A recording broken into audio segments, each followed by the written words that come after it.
Eu gostaria de comentar um interessante artigo desta revista aqui, da Lumen Veritatis, né? A revista número 31. O título do artigo é esse que eu estou mostrando para vocês, né? Seria A Fé dos Demônios segundo São Tomás de Aquino, né? Então pergunta-se, os demônios têm fé ou não têm fé? Né? A primeira resposta que nós daríamos seria que não, os demônios não têm fé, né? Mas a Epístola de São Tiago 2,19 diz o seguinte: crês que Deus é um? Fazes bem. Os demônios também creem e tremem, certo? Então, está aqui a Sagrada Escritura falando que os demônios creem e tremem. Ora, então, os demônios têm fé, certo? Se a Sagrada Escritura está dizendo que sim, então quer dizer que nós não podemos dizer que não. Mas então, como que seria esta fé dos demônios? São Tomás de Aquino, ele começa colocando objeções com relação a isso, ou seja, as pessoas que dizem que os demônios não podem ter fé, né? Para quem não sabe, São Tomás de Aquino escreve a sua Suma Teológica no seguinte esquema: quando ele vai defender uma tese, ele começa com as antíteses, né? Aquelas ideias contrárias àquilo que ele vai defender, para depois chegar à defesa dele, né? da ideia dele, né?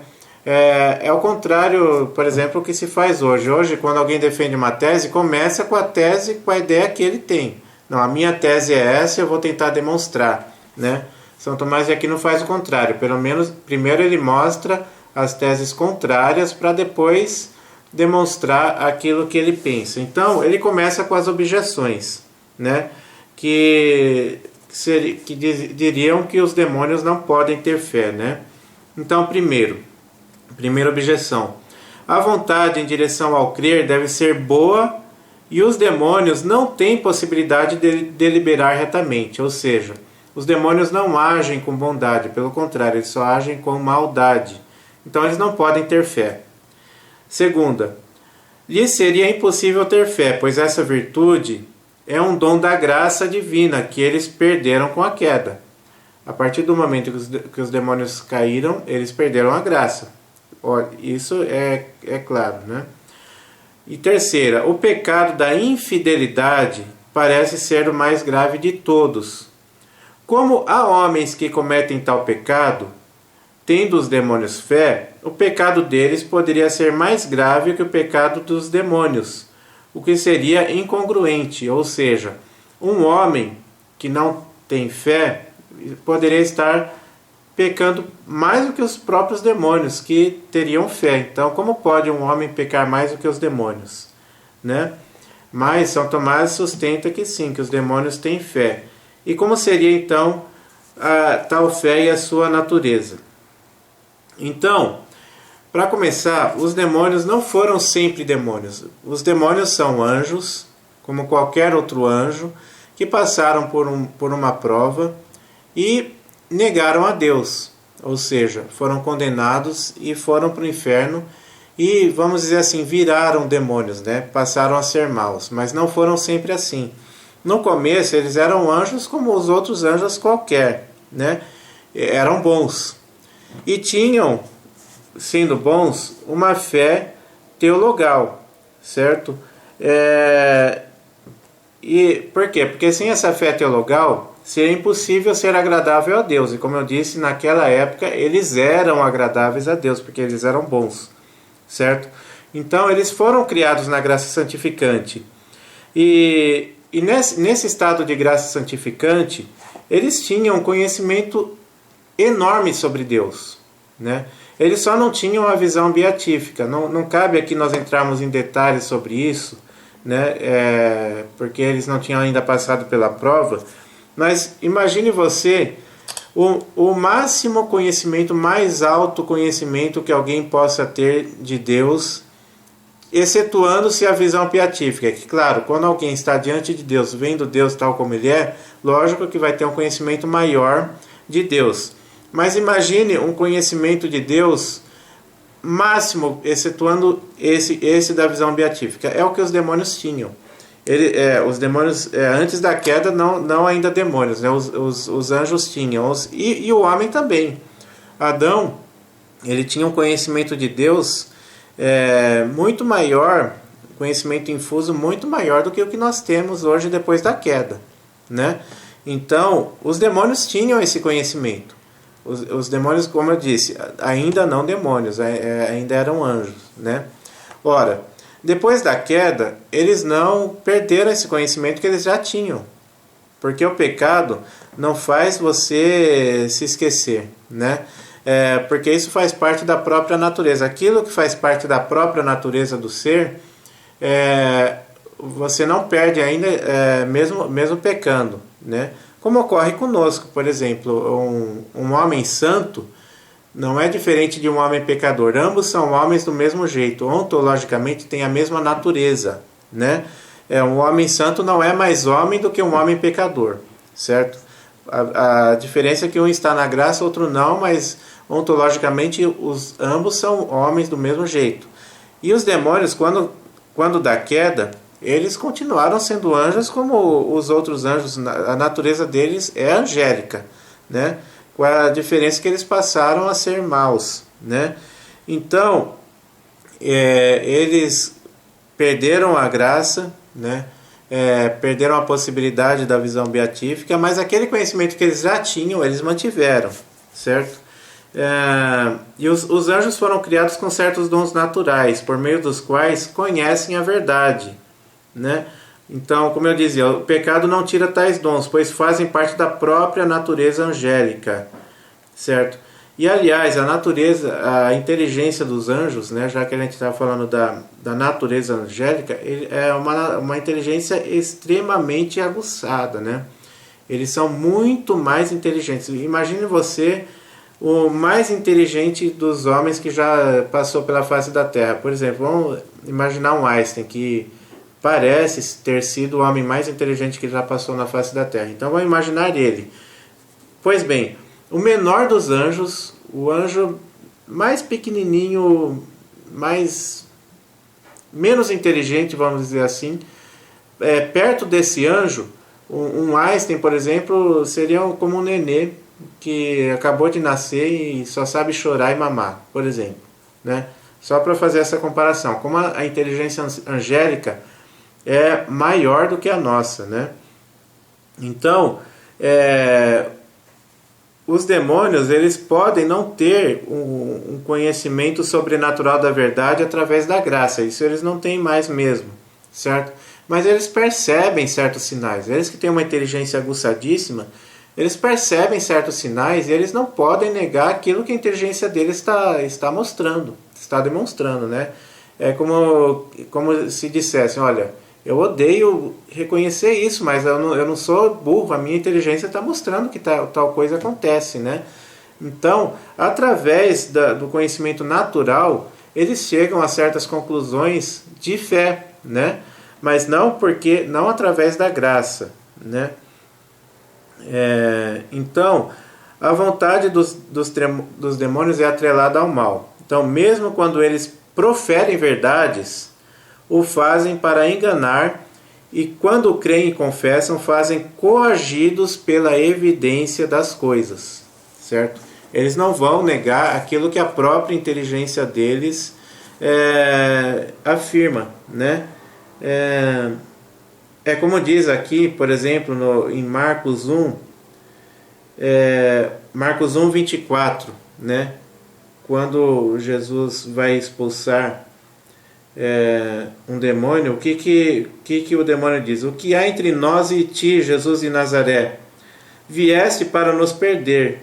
Eu sei quem és, o Santo de Deus. Olha, isso é um demônio falando, um demônio ou vários. Agora, peraí. Não, o homem possuído por um demônio. Então ele diz, eu sei quem és, o Santo de Deus. Então o demônio reconhecendo que Jesus é o Santo de Deus.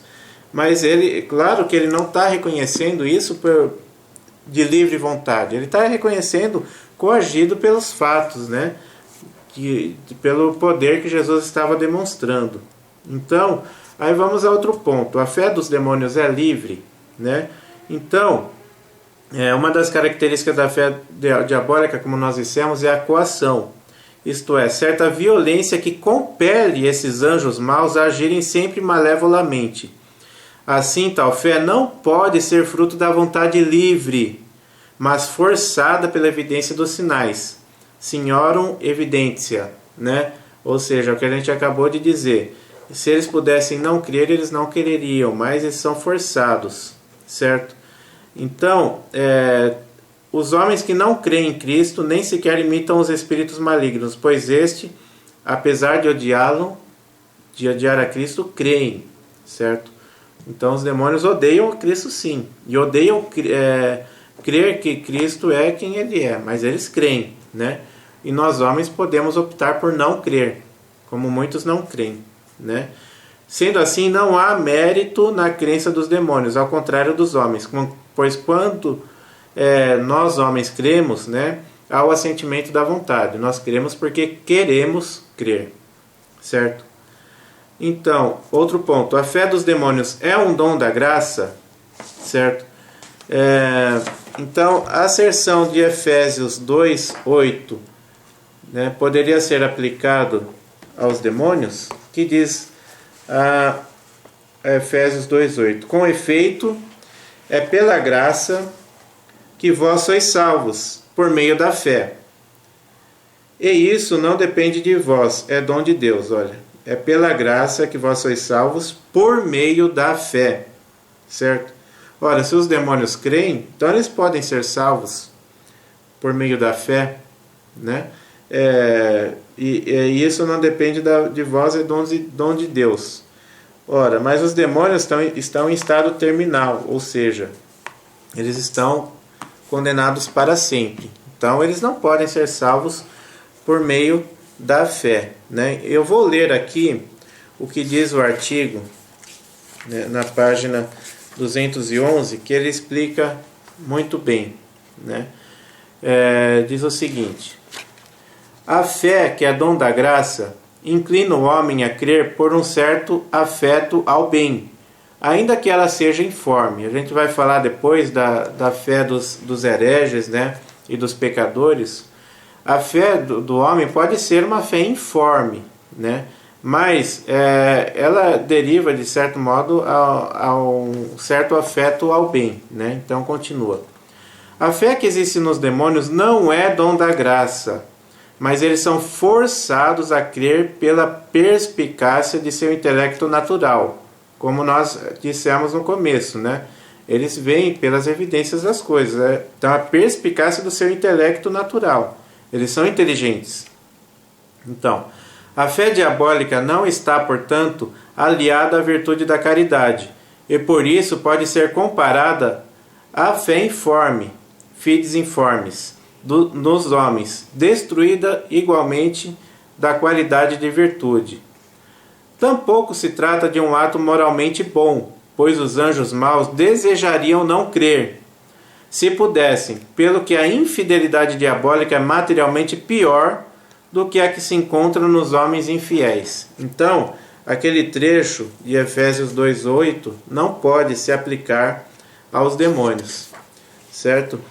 Então, aí chegamos ao ponto. A fé dos demônios equivale à fé dos hereges, né? Dos hereges ou dos infiéis, né? Então, primeiramente, o que seria um herege, né? O herege seriam todos os batizados que consentem obstinadamente contra pelo menos uma verdade de fé, com a intenção de corrompê-la, certo? Então, fiel, ou seja, um herege é um católico, né? Um batizado, porém, que consente obstinadamente contra pelo menos uma verdade de fé, com a intenção de corrompê-la. Olha, eu queria fazer um comentário meu, agora eu não estou falando propriamente do artigo, quem está dizendo é uma opinião minha. Hoje é muito comum haver pessoas que falam o seguinte: olha, eu sou católico, eu sou batizado, mas eu não concordo com a igreja em tal ponto. Eu sou católico, mas a igreja tem que mudar em tal ponto, né? Isso é muito comum entre as pessoas. Agora eu queria dizer o seguinte: se você está nesse grupo de pessoas, você é um herege e você está em pecado mortal, tá? Então, se você não sabia, agora eu disse, agora você está sabendo. Então, eu convido você a mudar de opinião, certo? Então, do mesmo modo que a caridade é totalmente perdida pelo pecado mortal, a fé é subtraída pela recusa de apenas um dos seus artigos, certo? Isso porque seria contraditório alguém ser concomitantemente fiel e infiel, né? Ou você é fiel ou você é infiel. Então, um herege deixou de ser fiel, passou a ser infiel. Se passou a ser infiel, perdeu a fé, né? Então, é o que diz aqui, por exemplo, na página 212, né? Aquele que não adere como uma regra infalível e divina à doutrina da igreja, certo? que procede da verdade primeira revelada nas Sagradas Escrituras, não tem o hábito da fé, mas aceita as verdades da fé de modo diferente que pela fé, certo? Então, um herege pode até aceitar algumas verdades da fé, né? Mas é como mera opinião, né? De modo diferente de uma fé verdadeira, certo? Então, ele não tem o chamado hábito da fé, certo? O hábito infuso da fé que nos daria dois auxílios. O primeiro, no que diz respeito ao que positivamente se deve crer, certo? Por exemplo, eu creio em Deus Pai Todo-Poderoso. Eu devo crer nisso, certo? E diz respeito ao discernimento em relação ao que não se deve crer, né? Isso que os hereges não têm, né? Eles não têm o discernimento em relação ao que não se deve crer. Por isso que a fé dos hereges não é uma fé perfeita, certo? Agora, porém, diz o Concílio de Trento, né, que uma fé que permanece em quem está privado da graça santificante é verdadeira e semente ou início de salvação, embora seja informe.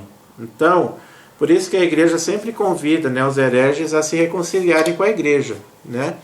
Porque apesar de ser uma fé informe, né, uma fé deturpada, é pelo menos uma semente de fé, né? E através dessa semente o pecador ou o herege pode vir, né, a se salvar e tem de certa forma um dom de Deus, certo? Os pecadores privados da graça santificante, bem como os próprios catecúmenos, quem são os catecúmenos? Os que não foram batizados, né? Podem crer em coisas sobrenaturais, embora sem o hábito infuso, aquele hábito que eu acabei de falar. Mas graças a uma avaliação humana, a qual, por sua vez, causa o temor servil, de modo análogo ao que acontece com os demônios quando estremecem. Lembra que nós citamos aquele trecho de São Tiago, que os demônios creem e estremecem, né? Eles não estremecem por um temor servil, né? Eles estremecem por medo mesmo, né? Por medo da pena que eles já vivem. E eles vivem essa pena justamente porque não quiseram ser fiéis à verdadeira fé, né? Então, esse temor servil seria mais ou menos o que leva alguém que não é batizado, ou alguém que não está na graça santificante, a crer, né, em alguma coisa, mas não é uma fé perfeita como a fé do batizado que está em graça santificante, né? Então a fé dos demônios é considerada dessa maneira graças à semelhança com o ato de credulidade e pela semelhança do efeito, ou seja, pelo temor e não pela fuga do pecado. Por isso, não há neles nem sequer uma fé informe, mas uma espécie de credulidade originária do conhecimento natural, que é o que nós falamos desde o começo, né? A inteligência deles, ou seja, o conhecimento natural deles, os leva a chegar à conclusão de que certas coisas existem, né?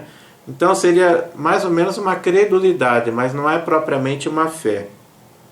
Então, os hereges ou infiéis teriam uma fé informe e os demônios teriam uma credulidade. Então, chegamos aqui à conclusão do artigo, né? Ele chega a 5 conclusões. Primeiro, a fé é um hábito sobrenatural infuso, pertencente à ordem do conhecimento. Sem embargo, não pode ser reduzida, como no caso dos demônios, ao âmbito natural.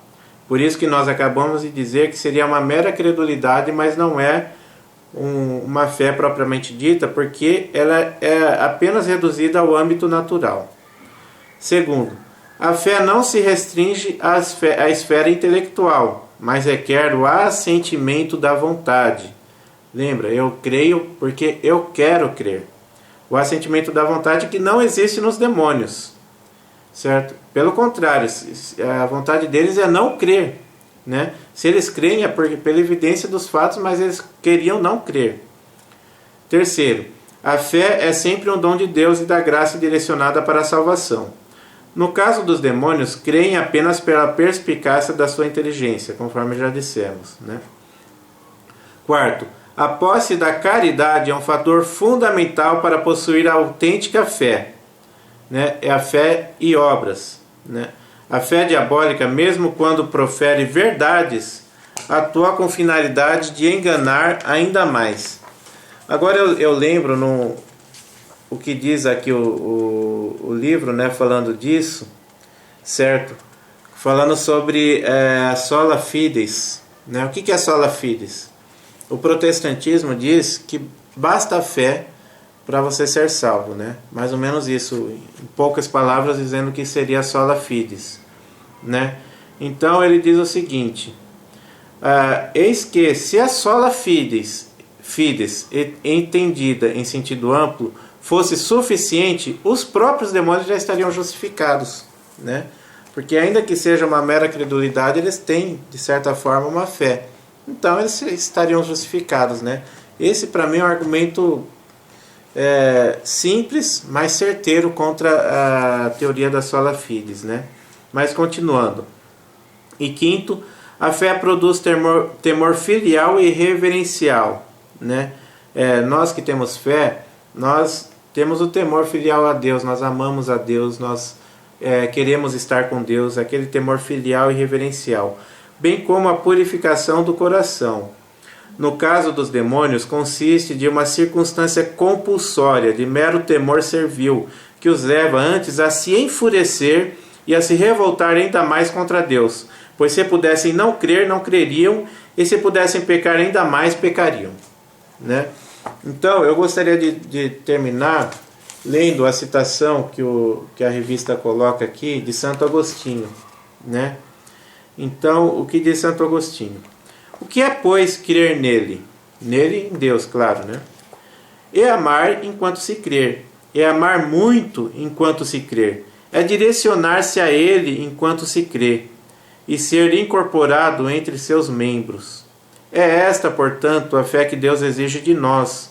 Contudo, ela não se encontra em nós como ele exige, a não ser que ele nos tenha dado o que se encontra em nós.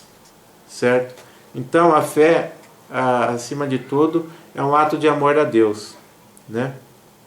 Aí, agora não é mais a citação de Santo Agostinho, mas é o próprio autor do artigo, né, que diz, aliás, eu não disse o nome do autor, né, Felipe de Azevedo Ramos, né? Então ele conclui o artigo dizendo o seguinte: a fé autêntica demanda, pois, a totalidade, caso contrário seria vazia, a maneira, aliás, da fé dos próprios demônios. Então, é isso.